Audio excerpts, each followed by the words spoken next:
Bem-vindos de volta, queridos alunos. Vamos agora para a nossa parte final aqui no nosso curso de termodinâmica estatística, tá? Então a gente viu lá toda a definição, né, da equação da distribuição de Boltzmann, o que era a ideia da termodinâmica estatística, que seria unir, né, a termodinâmica clássica com as medidas da química quântica, né, a nível mais microscópico, mais molecular. E a termodinâmica faz essa ponte aí com essa visão um pouco mais estatística da coisa, né? A gente tem aquela distribuição de pesos, né? Ou esse tipo de distribuição aqui como a distribuição de Boltzmann, né? A distribuição de energia. E hoje a gente vai dar uma olhadinha, já começar a ver alguma questão de como a gente vai calcular algumas propriedades termodinâmicas em função da função de partição. Dar uma olhadinha mais em algumas outras definições um pouco mais teóricas e aí sim, né, por fim, a gente vai partir para cálculos realmente de propriedades termodinâmicas, né, como ΔG, constante de equilíbrio e algumas outras coisitas más. Beleza? Então é importante a gente lembrar que a função de partição, tá, ela contém toda a informação necessária para o cálculo das propriedades termodinâmicas de um sistema de partículas independentes, tá? A gente está supondo até agora que as partículas são independentes umas das outras na nossa definição de função de partição e ali naquela função de partição vai ter todas as propriedades, né, de energia daquele dado sistema, né, de partículas. A gente viu no final da nossa última aula lá toda a questão de discussão de como que é a contribuição de energia de vibração da molécula numa dada temperatura, né? Dava lá uma função de partição de vibração, que é a soma dessas funções de partição, na verdade, o produto, né, dessas funções de partição de movimentos moleculares, como rotação, translação, vibração e eletrônica, nos dava lá o que nós chamamos de função de partição molecular, né, que dá exatamente essa ideia da energia, né, ou da soma, né, ou toda a informação energética que a gente tem para aquele dado sistema, tá ok? Importante a gente lembrar isso, esse canônica aqui a gente vai ver o que é mais no final da aula, tá? Não se preocupe. Então, né, vamos começar a trabalhar com algumas outras propriedades termodinâmicas, começando pela energia interna U. Lembra que energia interna é a energia total de um sistema. Né? E a partir da definição de energia interna, a gente fez todo o desenvolvimento físico-químico da termodinâmica lá, né? Lá na termodinâmica 1, físico-química 1, né? Vocês viram isso. É importante lembrar, né, que a energia interna é igual a U0, que seria a energia interna quando a temperatura é igual a zero, uma energia interna que a partícula ou a molécula tenha, mesmo a temperatura igual a zero, mais E, né? Que são as somas de outros tipos de energia que a molécula possa ter conforme a gente vai aumentando a temperatura. E a nossa função de partição vai caber exatamente aqui nessa ponte E, tá? Sendo que E é a somatória, né, da energia de uma molécula I, esse é o número total de todas essas moléculas I que a gente tem, tá?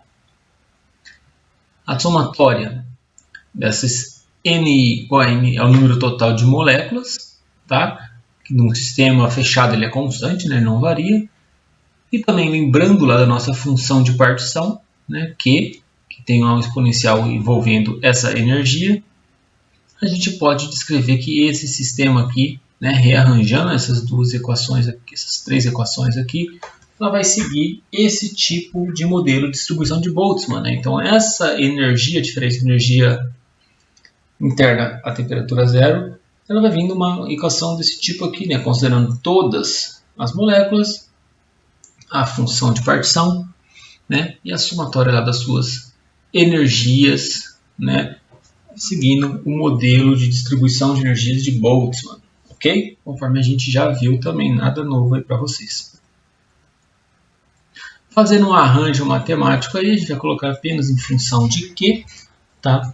Então, este termo aqui, todo que está fora do exponencial, ele é igual, né, matematicamente igual a essa derivada, né, derivada do exponencial de menos beta e y, lembrando que beta é igual a 1 sobre Kt, K constante de volts, manter a temperatura, d beta, né, variação de beta, tá?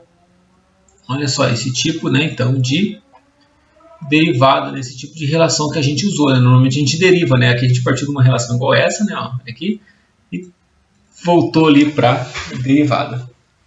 Substituindo na nossa equação, né, a gente vai ter esse modelo aqui, tá? A derivada sai fora da nossa somatória, tá ok?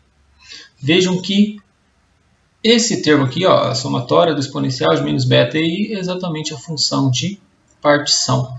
Então, nossa energia E, a gente pode descrever que ela é igual a menos nq dq de beta, tá? A variação de Q em função da variação de beta. E a variação de beta nada mais é que uma variação na temperatura. Então, é uma variação como a função de partição varia em relação à temperatura, porque beta é igual a 1 sobre uma constante Kt. Né? Então, o único termo que realmente varia é T. Bem, a partir da função de partição, dada aqui nesse exercício, né, 1 mais exponencial de menos beta e, de uma molécula com 2 níveis de energia, então, por que esse Q igual a 1? Né? Primeiro nível de energia, energia igual a 0, lembra lá, né? Então, a função de partição do primeiro nível vai dar igual a 1, né? Mais exponencial de menos beta e, não está falando nenhum nível de degenerescência aqui, tá ok? Então, mantém-se dessa forma aqui. Podemos deduzir a expressão da energia total de um sistema N, um sistema de N moléculas desse tipo. Tá? Então, a energia total, né, desconsiderando aquela energia interna à temperatura zero, um sistema com N moléculas desse tipo, né, que obedecem essa função de partição aqui, né, seria o que? Basta a gente substituir a nossa função de partição, nos dois termos onde ela aparece aqui, ok?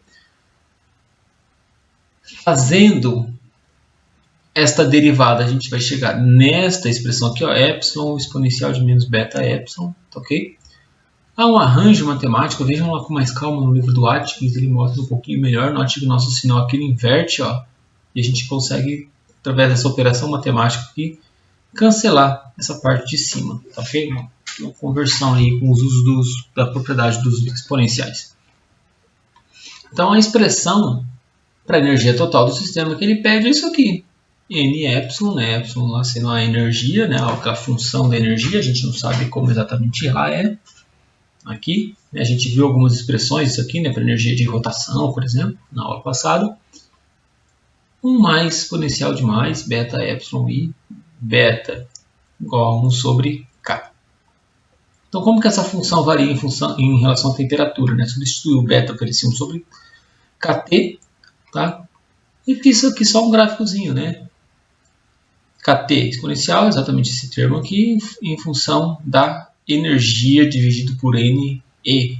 Tá? A gente observa que a energia total do nosso sistema, né, segue a mesma história que a gente tinha lá da função de partição. Quando a temperatura ela tende a zero, a gente vê que a função de partição ela tende a ser o menor valor. E a energia total ela tende também a zero, né? Isso quer dizer que somente o nível fundamental ele está ocupado numa temperatura de nível zero, dentro da distribuição de Boltzmann. Tudo de acordo conforme a gente viu agora. Quando a temperatura tende ao infinito, tá? A função tende a meio, né? Porque a gente tem 2 níveis de energia, então os 2 níveis de energias tendem a ficarem igualmente ocupados, tá? Então a nossa expressão de energia aqui para energia total para um dado sistema, a partir da função de partição está ok, segundo os preceitos, né, que a gente vem trabalhando até o momento. Bem, então vamos lá ver uma fórmula geral para energia interna U em função da função de partição. A energia, né, pode ser da forma que a gente viu lá atrás, tá? Na realidade, isso aqui é uma derivada a volume constante, tá, gente? Porque a energia total ela pode variar com o volume, né? Lá tem o trabalho de expansão, por exemplo, que varia a energia interna de um gás, né? Então, vamos trabalhar a volume constante para tirar essa variável aí da nossa análise. Se você olhar aqui, né, o que está aqui em verde, dq sobre q, é esse tipo de derivada. Derivado de dx sobre x é igual a d ln de x. Então, isso que eu fiz, eu tirei esse q daqui, tá? E está aqui, ó, menos n d ln de q, dentro da função de partição, sobre derivada de beta. Tudo isso é volume constante. Por fim, né, a gente viu que nós substituímos esse E lá na equação da energia interna, que está aqui em cima, a gente vai ter exatamente esse termo aqui com relação às energias internas, tá? Então, qualquer uma dessas duas funções aqui, né, mostra que basta conhecer a função de partição, tá, em função da temperatura, né, ou a relação da função de partição com relação à temperatura, para ter a energia interna de um sistema em relação ao seu valor em T igual a zero. Conhecendo a função de partição aqui, esse Q, por exemplo, é HCB, né, igual a gente viu lá com a rotação. Conhece o valor de H, conhece o valor de C, conhece o valor de B. A gente consegue calcular a energia interna de um sistema em relação à variação da temperatura, né? Lembrando que beta é uma medida de temperatura, né? Uma vez que beta é igual a 1 sobre Kt e K é constante. Então, a coisa que varia é a temperatura. Nós chegamos aqui numa expressão para energia interna, tá? E a gente vai explorar um pouco mais essas expressões aqui, essa e a próxima que a gente vai obter para a entropia, mais para o final da aula, né? Com exemplos numéricos mais práticos. Falando em entropia, né, vamos fazer uma segunda definição aqui, que é a entropia estatística. Tá? Então, a entropia S, já conhece lá da termodinâmica também, da Físico-Química 1, e a função de partição Q estão relacionadas, uma vez que a entropia é diretamente relacionada com a distribuição de energia entre as moléculas. Tá? Então, lembra lá com um gás, por exemplo, né? A gente aumentava a temperatura, a gente aumentava a velocidade do gás, mas a gente também aumentava a entropia, aquele certo grau de desordem, né? O que é esse grau de desordem que a entropia traz, né? Na verdade, é porque as moléculas de um gás, por exemplo, com temperatura maior, podem ocupar mais estados diferentes. Se elas podem ocupar mais estados diferentes, ora elas podem rodar de um jeito, elas podem girar de outro, horas elas podem vibrar mais, vibrar menos. Tem mais configurações possíveis para aquela molécula estar em uma temperatura maior. Tá? Isso é esse grau de desordem que a entropia reflete, né? Que o estado de maior entropia reflete. É um estado onde temos mais estados possíveis ou disponíveis para ocupar, para as moléculas ocuparem. Tá? Por isso a entropia maior torna aquele estado mais termodinamicamente favorável. Tá? Bem, então a entropia é relacionada com a distribuição de energia entre as moléculas, como eu estava discutindo, e que é uma medida do número de estados termicamente acessíveis às moléculas, né? Que era o que eu estava falando. Uma temperatura maior para um gás, por exemplo, mais estados acessíveis, maior a desordem, uma vez que as moléculas podem se ocupar em vários estados diferentes, maior a entropia. Bem, vimos que a energia interna pode ser escrita então como, né? Energia interna a temperatura igual a zero e uma somatória lá do número de estados vezes a energia desses estados, tá? Uma variação na energia interna pode surgir de uma alteração dos níveis de energia de um sistema, né? Quando o TεI muda. A gente muda o nível de energia do nosso sistema, então a gente vai causar uma variação de energia interna, tá? Está representado aqui, né? Então a variação de energia interna pode surgir da variação da energia do meu sistema, ou dos níveis do meu sistema, ou de uma alteração das populações, né? A gente viu lá, inclusive até para o modelo cinético dos gases, né? Que ao aumentar a temperatura, as populações elas variavam, né? Você passava a ter uma população de moléculas numa velocidade ou numa energia cinética média maior quando você aumentava a temperatura. Então, quando você varia a população de um certo sistema, né, seja para maior ou para menor, a energia interna disso aí também está variando. Então, a gente coloca um segundo termo aqui na nossa equação, esse que está destacado aqui em azul, né? que reflete, né, que a energia dos nossos os níveis de energia do nosso sistema eles não variam, mas a gente pode variar a distribuição de população entre esses níveis de energia. Ok? O que ocorre na realidade, gente, é que estes níveis de energia aqui, os eles não mudam, né? Da mecânica quântica vem que a energia é quantificada, né? Ela tem, então, níveis muito claros e definidos de energia para a molécula ela ocupar. A gente viu um pouco disso na nossa aula passada, né? Na questão lá dos níveis de energia de vibração, por exemplo. Né? Lembra lá do oscilador harmônico. Tá ok? Então aqui mostra, né? Veja que os níveis eles são igualmente espaçados, né?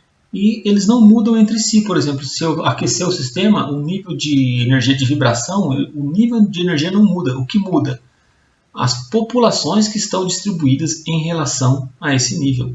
Tá? Então, se eu aumentar a temperatura, por exemplo, né, antes eu tinha que um nível fundamental muito mais ocupado, aqui em cima a temperatura maior, note que a diferença, né, entre os níveis não mudou, mas a distribuição, ou seja, a população, como que as moléculas estão distribuídas entre esses níveis mudou. A mesma coisa no trabalho de expansão ou compressão. Né, perdão, o que não aconteceria no caso de trabalho de compressão e expansão. Né? No trabalho de compressão e expansão a gente varia a energia desses níveis aqui. Mas como aqui a gente está trabalhando a volume constante, então o sistema que está recebendo, sistema fechado que está recebendo energia térmica ou calor a volume constante, tá? O que a gente vai ter? Vamos lembrar lá da termodinâmica, né? Que nesse caso a energia não muda. Então esse d, epsilon i, ele é igual a zero. Por quê? Porque a diferença de energia entre um nível e outro não variou. Né? Não houve variação, não houve d aqui, né? Que representa essa variação. Então esse termo aqui ele é igual a zero. E ele não passa a contar, né, nesse tipo de sistema. Mas aqui sim, né? Porque quando a gente aumenta a temperatura no processo a volume constante, que seria esse desenho aqui mais para a esquerda, né? A gente vê uma variação na população. Tá ok? Se eu estivesse fazendo um trabalho de expansão, que não é o caso, lembrando que eu estou trabalhando a volume constante, eu veria uma variação nos dois. Não é o caso. Bem, sabemos da termodinâmica, né, que a variação de energia interna, né, a equação fundamental da termodinâmica, é igual a TdS menos PdV. Na condição de V constante, variação de energia interna dU é igual a T ds, né? Ou ds é igual a du sobre T. Foi assim que eu coloquei aqui. Como que é o du? A gente conhece o du daqui, né? Supondo que a energia do estado fundamental é igual a zero, a energia interna é igual a zero, esse termo aqui ele cancela porque a volume constante na variação dos níveis de energias é igual a zero também. Então a gente só usa este termo aqui, epsilon e dni, tá ok? Né? No qual eu substituí aqui, ó, 1 sobre t, eu coloquei que é igual a k, constante de Boltzmann, beta. Tá? Lembrando que beta é 1 sobre kt, se você substituir aqui 1 sobre kt, os k's cortam, fica 1 sobre t. Eu só escrevi de um jeito diferente na nossa equação. Então, minha variação de entropia seria dada por esta equação aqui. Tá ok? Então, para variações na configuração mais provável, lembram lá do peso estatístico, tá? W, né? Quando a gente tem um grande conjunto de moléculas no sistema de energias, a gente vai ter uma daquelas configurações que é muito mais provável que as outras. Tá? Então, levando em consideração essa configuração muito mais provável, né, a variação do logaritmo natural dessa configuração mais provável em relação à variação do número de estados, né, vai ser mais um alfa, né, um termo alfa de energia, menos beta e i, que é o nosso termo de energia também, vai ser igual a zero. Ou a gente pode igualar, então, esses dois lados aqui, tá ok? Ou, de outra forma, pegar esta equação e escrever, então, que ds é igual a k mais vezes a somatória do ln de w pelo ln de ni, né, do número de estados i, dni, tá? Tudo isso aqui igual a d ln de w mais k alfa de variação do número de estados, como o número de estados eles não se variam, né? A gente desmembrou essa somatória aqui, tá? A gente pode dizer que ds é igual a k de ln de w, tá?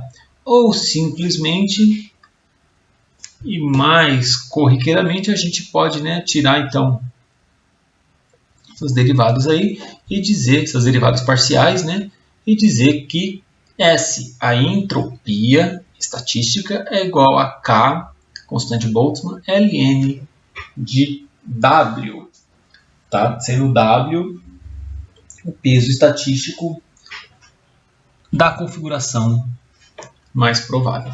Tá ok? Então, notem só, né? Quanto maior é aquela distribuição possível de moléculas, né, em um dado sistema, maior o W. Maior o W, maior a nossa entropia. Então, a entropia que a gente vinha dizendo como entropia termodinâmica, ela reflete esse caráter estatístico, né, de quanto mais configurações prováveis, maior a entropia. Ou seja, quanto mais configurações prováveis, mais formas a molécula pode se arranjar dentro daquela configuração. Tá? Então aqui, ó, por exemplo, eu tenho, né, aqui em cima, na temperatura mais alta, eu tenho mais configurações prováveis para a molécula estar em diferentes níveis de energia. Então a entropia que é maior, ela estaria mais desorganizada. Você teria a molécula com essa energia, com essa energia, com essa energia, com essa energia, com essa energia, e assim por diante. Aqui você teria menos estados prováveis para a molécula estar. Ela estaria um pouco mais organizada, né, a sua molécula, o seu sistema. Ok? Então, né, como visto aqui, a entropia estatística, né, vai ser calculada por essa famosíssima equação de Boltzmann. Inclusive no túmulo do Boltzmann, lá na Áustria, tem cravado no túmulo dele essa equação aqui. Né? Deu contribuições fantásticas para muitas áreas da ciência, mas essa equação aqui trouxe um avanço muito grande no entendimento estatístico do que é essa entropia, né? Que é um termo difícil de explicar, essa desordem. Né? E foi muito importante para o desenvolvimento de muita coisa dentro da ciência, uma equação bastante simples. Tá?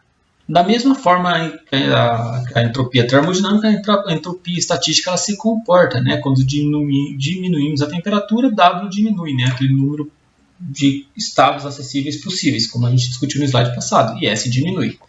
Tá? Pois menos configurações são compatíveis com a energia total. No limite de T igual a 0, W igual a 1, a gente tem apenas uma configuração possível, que seria todas as moléculas no mais baixo nível de energia, tá? O que é compatível com energia igual a 0. Tá?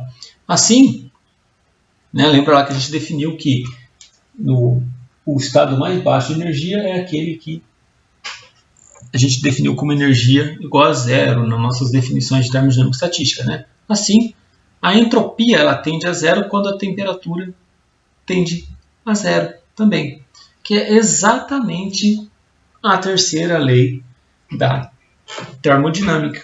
Olha que coisa linda, né? Viemos lá da estatística para trazer uma definição termodinâmica aqui para vocês né, para relacionar essa definição termodinâmica da entropia com uma definição mais estatística, né? A probabilidade dessa molécula estar em diferentes estados aí, ou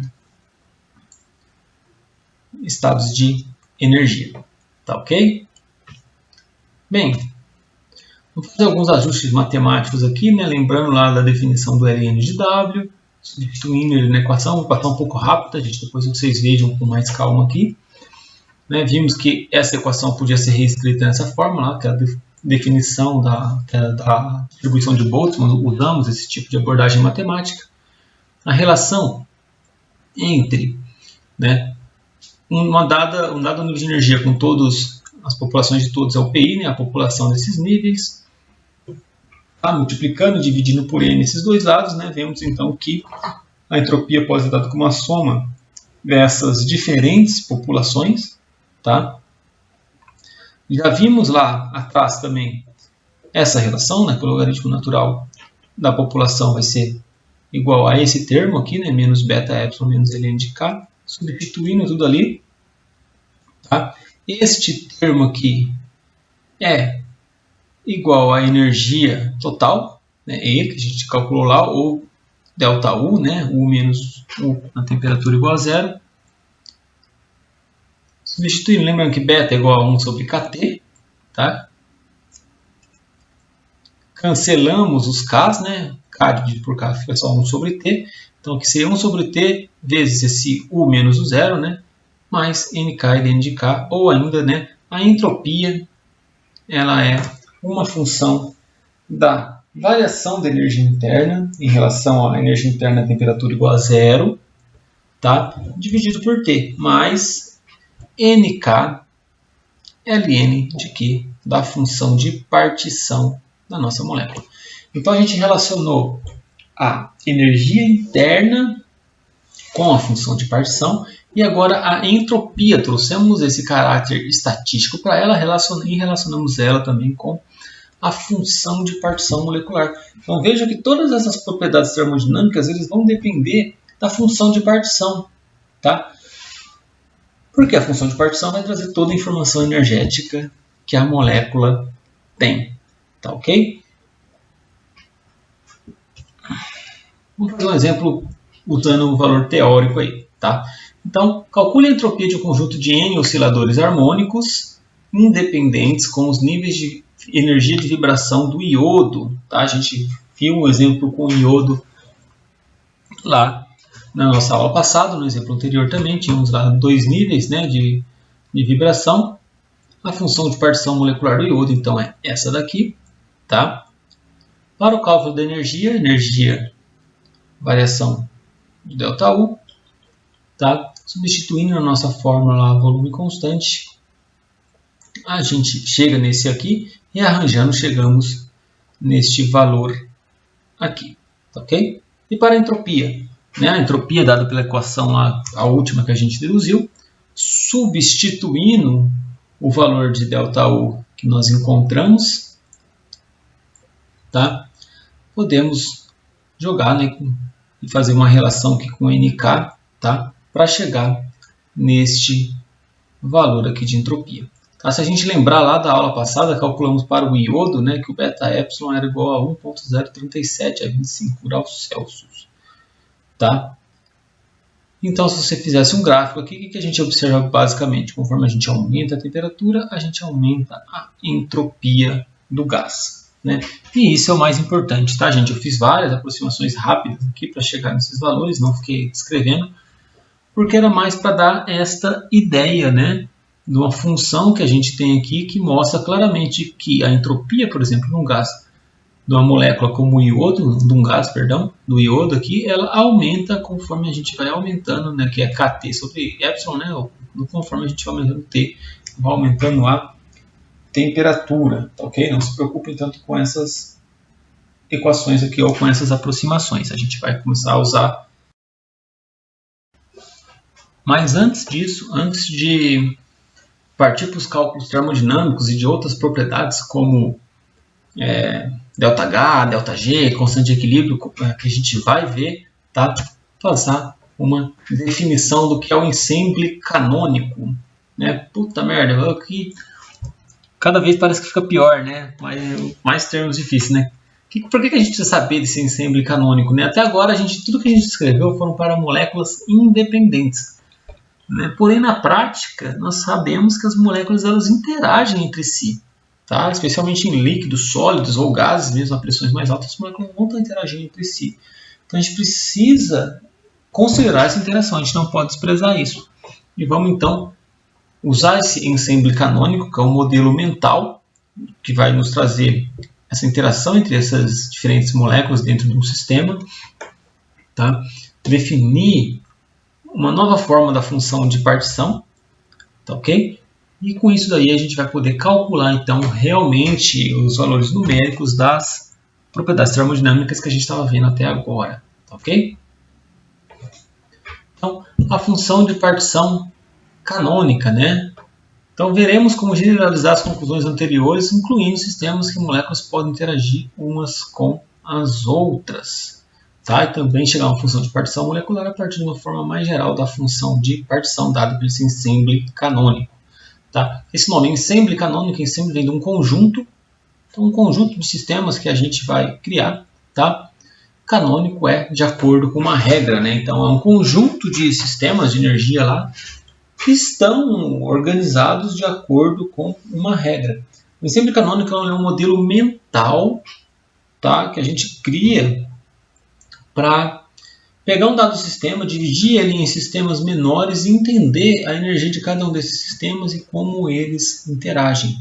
Tá? Então o ensemble canônico a gente vai considerar aqui, ó, ele é um sistema fechado, de composição, volume e temperaturas constantes. Então, imagina lá, eu peguei um certo volume de gás, dividi em 20 outros sistemas menores. Peguei minha sala aqui inteira, né? A sua sala você pega aí, corta ela em 20 volumes iguais. E a gente vai avaliar cada um desses 20 volumes iguais, sendo como um único, cada um sistema fechado de composição, volume e temperaturas constantes, tá? Os sistemas, né, cada caixinha dessas de gás que a gente está separando o volume aqui da nossa sala em 20 volumes diferentes, né, eles estão em contato entre si e podem trocar energia, tá? Em equilíbrio térmico, todos com a mesma temperatura, a energia total ela é constante. Veja, né, que eu estou usando esse tiozinho em cima aqui para destacar a diferença pelo ensemble canônico, tá? Macroscopicamente, os membros do ensemble são idênticos, mas apresentam uma grande variedade de microestados dentro de cada ensemble. É um pouco confuso mesmo, tá, gente? Sendo a energia total aqui do meu ensemble, né, eu separei em 20 pedaços aqui, a energia total de cada ensemble dividido pelo número de ensemble, tá? Então, a gente vai ter uma energia flutuando em torno de um valor médio. O mais importante aqui é que cada ensemble desse ele interage com o outro. Tá? Dentro de cada ensemble desse pode ter muitas e muitas moléculas. Tá? Mas o mais interessante aqui é que um deles interage com os outros. Tá? Como citei, né, o ensemble canônico é um modelo hipotético ou mental que nos ajuda a calcular com maior precisão a função de partição do sistema para um conjunto muito grande de moléculas. Então, a gente vai ter um conjunto gigantesco de moléculas, dividir em várias caixinhas diferentes, como se fosse assim, né, e levar em consideração que essas caixinhas interagem. E dentro de cada caixinha, a gente vai ter uma condição, como por exemplo, N, V e T são comuns e constantes, tá? Então a gente vai poder calcular, né, a energia, ou seja, né, quando a gente fala em energia, que é em termos de termodinâmica e estatística, estamos falando da função de partição para cada um desses pedaços, tá?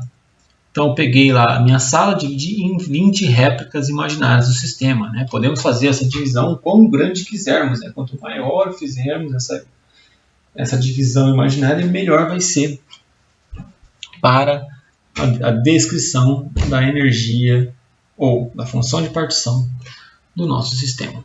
Tá? Na realidade, existem outros dois tipos de ensemble que são importantes. Tem o ensemble microcanônico, no qual volume, né, aquela condição de temperatura constante, é modificada para um sistema onde todos têm exatamente a mesma energia. Então, um sistema que tem em comum volume, energia e N. Tá, ok? E temos também o grande canônico, né, que o volume e a temperatura de cada sistema são iguais, mas os sistemas são abertos, então eles podem trocar matéria. Tá? Então o N, né, a composição pode variar, tá, ok? Mas nesse caso o potencial químico é o mesmo em todos eles. Tá? Então a gente usava muito lá o potencial químico, que vem da definição de ΔG, né? ΔG sobre número de mols é um potencial químico. A gente usava muito isso, porque a gente trabalhava num sistema a pressão constante. Lembrando lá da Físico-Química 1, tá, gente? A definição de ΔG lá, vem do ΔU, a pressão constante. Tá? Mas, por que ΔG a gente pode usar, por exemplo, né, ΔG ou potencial químico? A gente usa bastante potencial químico lá também na termodinâmica. Porque a gente usa muito esses termos, né? Porque a maioria dos nossos processos eles acontecem a pressão constante. Então, um processo que acontece num lago, lá, o becker que você está aquecendo no laboratório, acontece a uma pressão constante, que é exatamente a pressão externa. Tá? A maioria dos processos. E por isso a gente usa ΔG e potencial químico, e não ΔU por exemplo, né, ou ΔA lá, né, para energia de Helmholtz, para descrever energias de sistemas ou espontaneidade de sistemas. Tá? Então, nesse sistema grande canônico, a gente tem o mesmo esquema. Né? A minha composição pode variar com o sistema aberto, tá? Mas o meu potencial químico ele é igual. Tá? Então, com base na dedução da condição de potencial químico constante, foi que a gente deduziu a equação de Boltzmann lá atrás. Né? Lembra lá que a gente saiu, né, de uma condição que os potenciais químicos, as fases eram iguais, tal, para chegar até onde a gente chegou. Tá ok? Mas aqui mais para lembrar, para dizer que existem esses outros, né, vamos focar no ensemble canônico, que aqui é a temperatura, composição e volume constantes. Tá? Então, o ensemble canônico permite o cálculo de todas as grandezas que deduzimos até o momento, pois possui seu correlato na distribuição do ensemble canônico. Né? Todas as grandezas que a gente deduziu até agora, na matéria até agora, a gente vai poder calcular do mesmo jeito, tá? Só mudando a função aqui. Né? Por exemplo, o peso estatístico, né, W, quando a gente está trabalhando com o ensemble canônico, aqui vem esse tiozinho, tá? Mostrando que é calculado da mesma forma. Tá? E da mesmo jeito, né, quando o N, né, é muito grande, haverá uma configuração fortemente dominante frente às demais. Tá? E essa configuração de maior peso, né, dada pelo peso estatístico, vai ser dada por uma distribuição canônica, né, que tem aquela mesma forma da distribuição de Boltzmann, onde Q maiúsculo, vejam que eu só mudei aqui algumas coisas, né? Ao invés de epsilon minúsculo, epsilon maiúsculo, ou um Ezão aí, e Q, em vez de Q minúsculo, um Q maiúsculo. Sendo esse Q maiúsculo a função de partição canônica. Tá? Que é exata, matematicamente, né, mostrando aqui, ela traz exatamente a mesma fórmula da função de partição que a gente vinha calculando até então. A questão aqui é que a gente agora está considerando esse ensemble canônico, que é um modelo mental, no qual a gente considera a interação entre cada parte do ensemble, tá? E a descrição estatística é exatamente a mesma, tá? A distribuição de Boltzmann, nossa probabilidade de ocorrências de membros num certo estado I, tá? Conforme a energia vai aumentando, a probabilidade de ele estar num único estado vai caindo, né? Porque a gente vai aumentando também o número de estados. Então, a probabilidade da energia, né, é a soma desses dois e dá aquela curva gaussiana da mesma forma que a gente viu até agora. Tá ok? Então, vamos ter lá uma distribuição de energias, seguindo aí mais ou menos uma curva gaussiana, tá ok? Que vai depender lá do peso estatístico, né, ou do número de configurações possíveis que a gente tem e da temperatura, né, da energia ou da temperatura dada aqui pela distribuição de Boltzmann, né, a distribuição canônica ou a função de partição canônica. Fisicamente falando, tudo do mesmo jeito que a gente viu até então. Tá ok? Então, notem que a maior parte das moléculas sempre tem um valor médio ou tem um valor muito próximo da média, como a gente vinha descrevendo até ou para a distribuição ou para a função de partição normal. Tá? Bem, nesse ensemble canônico, né, podemos medir a energia média de um sistema. Tá? Então, exatamente como a função de partição molecular, a função de partição canônica pode ser utilizada para calcular o valor médio de uma propriedade molecular de um sistema no qual as moléculas interagem, ou não. Né? A função de partição molecular, a função de partição que a gente definia como Q minúsculo, ela não poderia ser utilizada para calcular energias médias, por exemplo, de sistemas que interagem entre si. A função de distribuição canônica pode ser usada para esse tipo de critério, tá? Para calcular uma energia média de um sistema onde as moléculas interagem entre si. Ou se elas não interagirem, dá para calcular também. Então, a função de distribuição canônica ela é mais completa. Tá? Vou passar rapidinho aqui, vocês revejam as aulas anteriores, ou leiam o livro lá, né? Mas lembrando que a energia média de um membro, né, vai ser a energia do membro lá do do assembly canônico, tá? Vai ser a energia de cada membro dividido pelo número de membros que a gente tem no nosso canônico, né? Nosso assembly canônico, tá? Como a fração I de membros do assembly no estado I de energia é EI, né? De uma forma análoga, podemos calcular a população de cada um desses estados, tá? Da mesma forma, com a mesma ideia de dedução que a gente chegou lá atrás, com a distribuição de populações dentro de uma função de distribuição, aqui dentro de uma função de partição, perdão, aqui dentro de uma função de partição canônica, tá? Substituindo aqui na forma de energia média, então a energia média vai ser a população em cada estado I e a energia daquele estado I, né? Ou substituindo esse PI por esse termo aqui, né? A gente joga o Q para fora, né? A função de partição canônica, chegamos a este termo.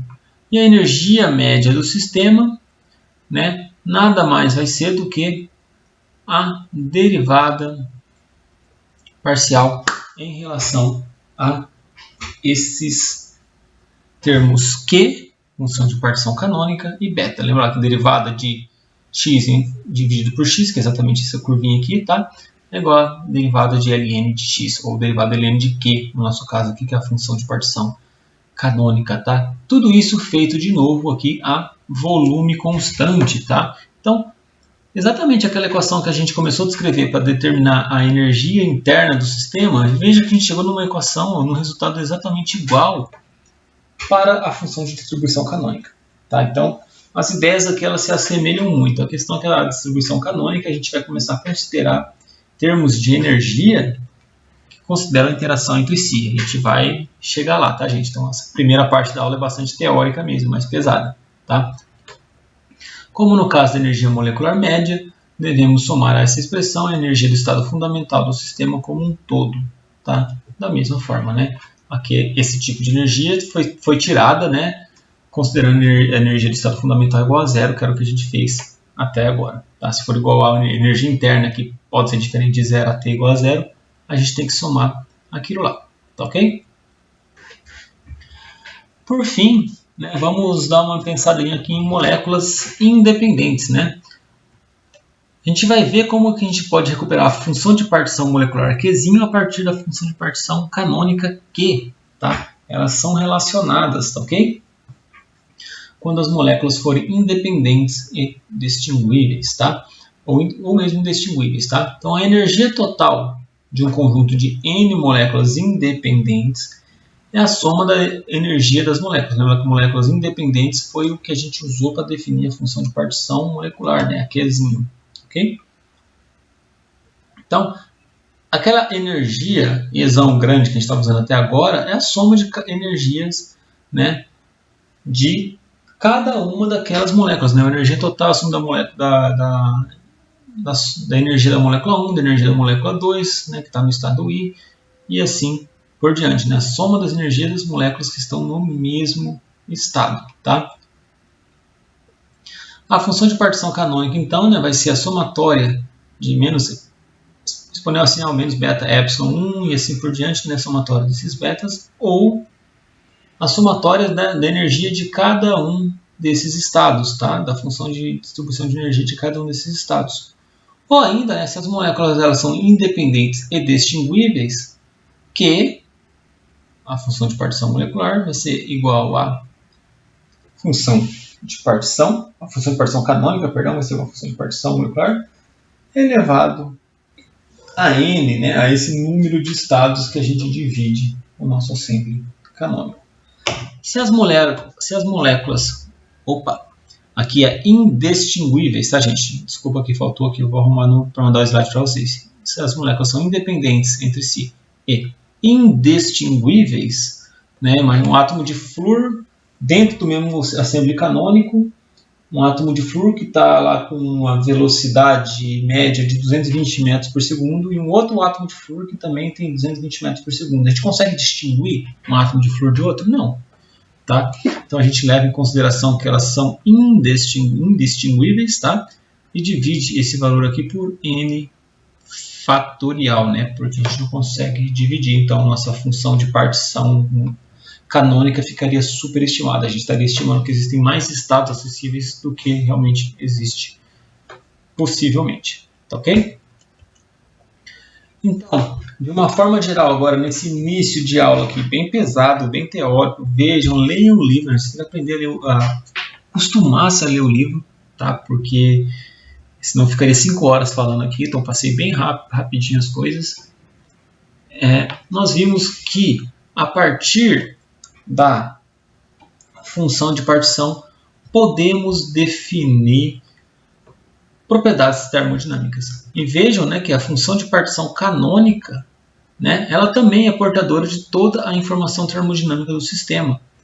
Tá? Então, da mesma forma, todas as deduções que a gente fez lá atrás para a entropia e entalpia, a gente pode, a energia interna, perdão, e a entropia estatística, a gente pode só substituir aqui a função de partição canônica, tá? Em relação àquelas propriedades. Tá? Uma vez que Q e K são correlacionados, principalmente se as moléculas são independentes. Tá? E a partir dessas definições aqui, e conhecendo a função de partição canônica, ou seja, como que a energia de um dado modo vibracional, ou a energia de algum tipo de energia cinética, como que é matematicamente relacionado isso aí, a gente vai poder calcular energia interna, entropia, energia livre de Gibbs, constante de equilíbrio, entre outros, que é o que a gente vai começar a fazer um pouquinho mais adiante. Ok? Então, seguimos.